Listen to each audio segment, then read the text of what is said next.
ചേലക്കരയിലെ ചെക്കന്മാരൊക്കെ ഇപ്പൊ ക്ലാസ് ആട്ടാ. അതിനൂതന ഹൈടെക് സാങ്കേതിക വിദ്യകളോടെ വൻ നഗരങ്ങളെ പോലും വെല്ലുന്ന സൗകര്യങ്ങളുമായി നമ്മുടെ ചേലക്കരയിൽ naturals beauty parlour, doctors tower, near bus stand, Chelakkara. വിനയത്തോടെ മുന്നോട്ട്. സമസ്ത ശതാബ്ദി ആഘോഷങ്ങളുടെ ഭാഗമായി ആറ്റൂരിൽ ആയിരങ്ങൾ അണിനിരുന്ന വിളംബര റാലിയും മെഗാ അസംബ്ലിയും.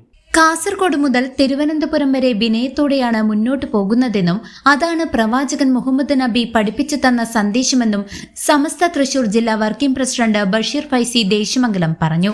സമസ്ത കേരള ജമഅത്തുൽ ഉലമ 100ാം വാർഷിക അന്താരാഷ്ട്ര മഹാസമ്മേളനത്തിന്റെ പ്രചാരണാർത്ഥം സമസ്ത കേരള മദ്രസ മാനേജ്മെന്റ് അസോസിയേഷൻ ജില്ലാ കമ്മിറ്റിയുടെ നേതൃത്വത്തിൽ ആറ്റൂർ അറഫ സ്കൂളിൽ സംഘടിപ്പിച്ച മെഗാ അസംബ്ലി അഭിവാദ്യം ചെയ്ത് സംസാരിക്കുകയായിരുന്നു അദ്ദേഹം.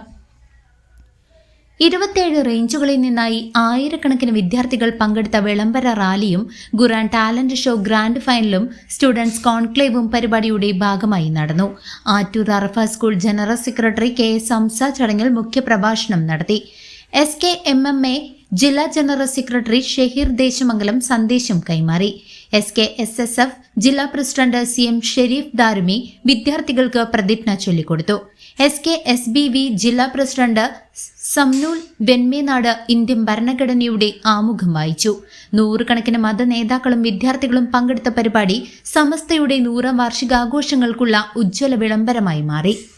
സംഘടനയുടെ ഈഗോ, വ്യക്തികളുടെ ഈഗോ, ഇനി ഫാമിലി ക്ലാഷ് ഉണ്ടാകുന്നതും അങ്ങനെ തന്നെയാണ്. അപ്പോൾ ഈ ഈഗോ ഇല്ലാതെയാകുന്നത് വിനയാന്വിതമായ ജ്ഞാനം നേടുമ്പോൾ മാത്രമാണ്.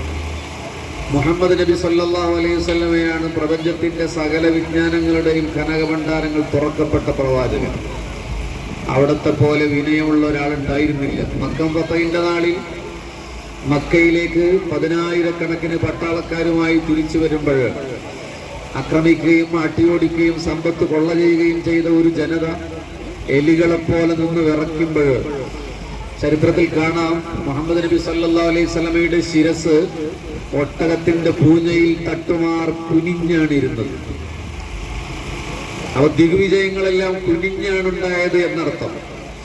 ആരോ പറഞ്ഞുവത്രേ, കാസർഗോഡ് നിന്ന് തിരുവനന്തപുരത്തേക്ക് ഞങ്ങൾ അഭിമാനത്തോടെ പോകുന്നു, ചില ആളുകൾ കാസർഗോട്ടേക്ക് കുനിഞ്ഞു പോകുന്നു എന്ന്. ഞാൻ അദ്ദേഹത്തെയോ അതുമായി ബന്ധപ്പെട്ട കാര്യങ്ങളോ ചർച്ചയ്ക്ക് വിധേയമാക്കുന്നില്ല. പക്ഷേ നമ്മൾ അഭിമാനത്തോടെ പറയുന്നത് വിനയമുണ്ടാകണമെന്നാണ്. മുഹമ്മദ് നബി സല്ലല്ലാഹു അലൈഹി വസല്ലം തല ഉയർത്തിപ്പിടിക്കേണ്ടതിന് പകരം തല കുനിച്ചിട്ടാണ് ആ വിജയത്തിൽ ദിഗ്വിജയിയായി വിജിഗീഷുവായി തിരിച്ചു വരുന്നത്. ഇസ്ലാം എപ്പോഴും ഉയർത്തിപ്പിടിക്കുന്ന ഒരു കാര്യമാണ് വിനയാന്വിതനാവുക, മര്യാദയുള്ളവനാവുക. തൻ്റെ സമൂഹത്തോട്, ഗുരുവര്യന്മാരോട്, മാതാപിതാക്കളോട്, നമ്മുടെ രാജ്യത്തോട് നമ്മളിവിടെ പ്രതിജ്ഞ ചെയ്യുകയുണ്ടായി. ആ മര്യാദകൾ പാലിക്കണം. രാജ്യത്തിൻ്റെ ഭരണഘടന, അതിൻ്റെ ഫെഡറൽ കോൺസ്റ്റിറ്റ്യൂഷൻ ആ മര്യാദയാണ്. അത് പാലിക്കപ്പെടാത്തവൻ രാജ്യദ്രോഹിയായിരിക്കും. ഒരു മുസ്ലിമിന് മര്യാദ പാലിക്കണം, എല്ലാ പൗരന്മാരെ പോലെ തന്നെ. ഈ രാജ്യത്തെ മതകീയമായ സ്നേഹൈക്യങ്ങൾ അതൊക്കെ ഈ മര്യാദയിലൂടെ സംഭവിച്ചതാണ്. നമ്മുടെ ഇന്നലകൾ അങ്ങനെയാണ്, തിരിച്ചു പറയുന്നില്ല എന്ന് നമുക്ക് ഭാവി ലോകത്തോട് പറയാൻ കഴിയും. ആ ഭാഗ്യത്തിന് ഇനി നമുക്ക് അർഹത മറ്റൊരു സമൂഹത്തിലുണ്ടാവില്ല, മറ്റൊരു പ്രായത്തിലേക്കുണ്ടാവില്ല. അടുത്തൊരു 100 വർഷക്കാലത്തേക്ക് നമ്മൾ ആരും ജീവിച്ചിരിക്കാൻ ഒരു സാധ്യതയുമില്ലല്ലോ.